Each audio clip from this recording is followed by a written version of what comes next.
Hello everybody, this is TipTop MTG here today with another Magic the Gathering video. In today's video, we are going to be taking a look at D&D Adventures in the Forgotten Realms and talking about what you guys can find inside the collector boosters. So collector boosters are one of the most complicated boosters in Magic the Gathering, where each slot or each card in a booster can be various different things, each one with its own complex rules, and they use terminology that can be sometimes kind of confusing. So what they give us to kind of understand what is in a collector booster is this. So it's a list of, exactly what's in there. And then if this is all you need, go ahead and just pause the video, read through it, and that's all you need. But for a lot of people, you're like, oh, what is showcase? There's like 3 different ways. There are like special frames in this. What is considered showcase? Today, I'm going to be giving you kind of a visual breakdown of what each slot can be. So let's jump into this looking at the first slot, the foil extended art showcase or borderless or extended art rare mythic. So for example, in the slot, you could end up with a Circle of the Dreams Druid with the extended art. But what do those other things mean? Well, it could also be borderless, like Old Gnawbone over there, where you can see it on every edge. It could also be showcase, which means one of 2 things. It means either the land on the right, that is Treasure Vault, it's going to be kind of that style, or it'll be like Drizzt here, who is kind of the old Dungeons and Dragons kind of sketch theme, which is actually kind of interesting. We've had kind of sketch things 2 times in a row. So if you see, showcase, that means it's one of the 2 things on the right. Borderless is like Old Gnawbone here, and extended art is like Circle of the Dream Druids. Don't worry if you don't have it yet. I'll be showing this kind of throughout the entire video. So let's jump right into the next slot. So you'll get one of these. By the way, the yellow outline means foil, so all of them will be foil, and you'll be able to get that in that slot. Next, you'll get 1 foil showcase or borderless common or uncommon. So this does not include extended art because those are only found in rare and mythics. So it'll be one of these 3. Now, it won't be specifically these cards, but it will be one of these 3 style of cards, either the sketch frame, the kind of cover art lands, or the borderless dragon. So you'll get one of these 3 in common or uncommon cards. Then you will get 1 showcase or borderless rare mythic. So this can be, the borderless planeswalkers or borderless dragons. And then again, we have the showcase stuff. So it can either be the kind of sketch art or the cover.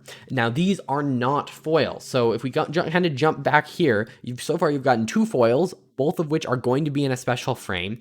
And then you jump down 1 more and we get something that's not foil that is still going to be a special frame, but you'll actually notice you can't get extended arts here for some reason. It's only the showcase and borderless, even though extended arts do exist in rare and mythic.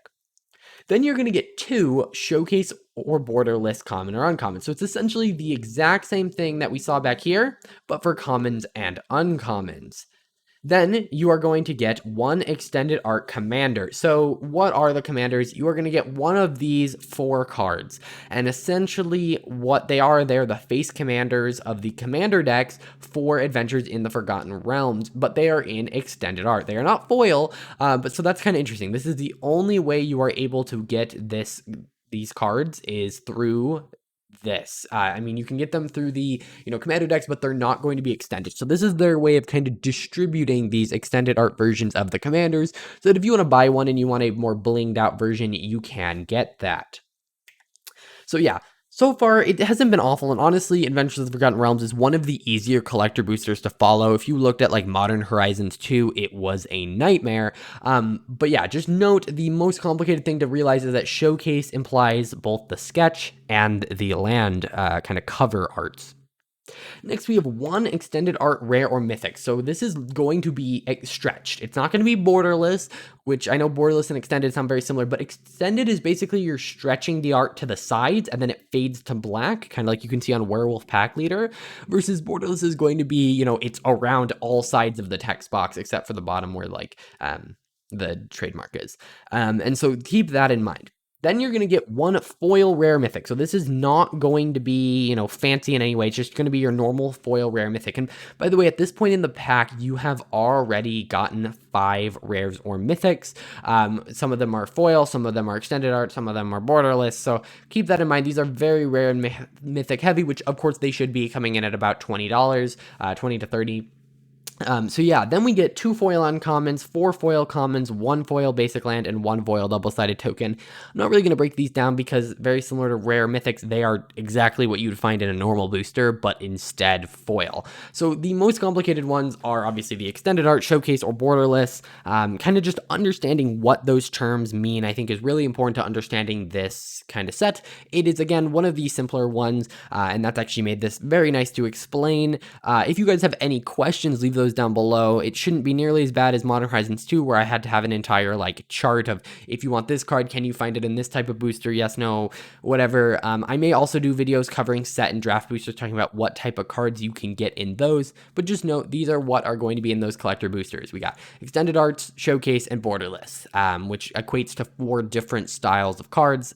They seem to be liking adding more and more and more, but yeah, keep that in mind when you are buying your collector boosters or just boosters in general. These are the things you are going to find. If you guys enjoyed this video and found it useful, please hit that like button. I tried to do this one a little bit faster than I did the last one because I don't want to waste your time. I think I believe that all of you are smart enough to kind of put together the pieces, but I think Wizards does a very poor job explaining it. They use all of these terms, and I think a lot of it's on purpose. They want to confuse you, so you just buy one to figure it out. But even if you buy one, you're like, oh, well, I got it this time, but for some reason I got this the next time. So yeah, I'm very glad that they simplified it. For instance, there used to be slots where it was like it could be anything from a common to a mythic. It was just any type of showcase, and it got very, very complicated, and they have kind of brought that back, and so I'm really, really appreciative of that. If you guys found this video useful, again, hit that like button, subscribe to see more content like this, and I will see you guys in the next one.